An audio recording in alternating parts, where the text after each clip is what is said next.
$6 in your account. That's not your savings, that's everything. $6 and a paycheck that's already gone before it arrives. 11:47 p.m. You're checking again. You checked an hour ago. You check anyway. The number hasn't moved. It won't move until Friday. Rent took half. The phone bill took the rest. The last $40 disappeared into a subscription you forgot to cancel. And somehow, this keeps happening. You are not broke because of one bad decision. You are broke because of 100 small ones that didn't feel like decisions at the time. You eat what's cheap, rice, eggs, whatever's on clearance. You stop buying fruit because fruit goes bad, and wasting food when you're this low feels like a crime. You know the exact price of everything in your kitchen, not because you're smart with money, because money doesn't give you the option to be careless. Your friends say, let's go out. You say maybe next time. You've said maybe next time 11 times. They stopped asking. You didn't notice when they stopped because you were doing math. You're always doing math.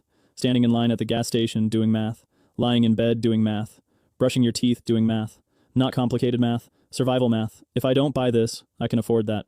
If I skip this, I make it to Friday. The bank app is the most opened app on your phone. More than messages. More than anything. You open it. Stare at the number. Close it. Open it again like the number might change if you look hard enough. Notification. Overdraft fee. $34. You just lost $34 for being poor. That's the part nobody explains. Being broke costs money. The fee for not having enough is more money taken from what you don't have. You sit on the edge of your bed and feel something that isn't anger and isn't sadness. Just wait. A low heavy hum that never fully goes away. You don't talk about money. Not because you're private, because there's nothing to say. Everyone around you is doing the same math. Nobody admits it. Everyone pretends Friday isn't the only day that matters.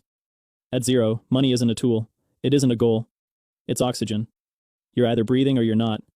And most days, you can't tell which one it is. Level 2, $500.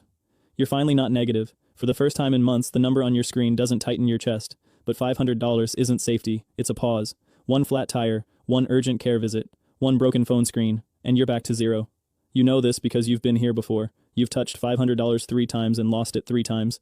This time you guard it like it's the last of something important. You still check your balance every morning, not panic anymore. Habit. The panic trained you to check, and now you can't stop. But something is different. The overdraft notifications stopped. That silence from your bank feels like the loudest victory you've ever had.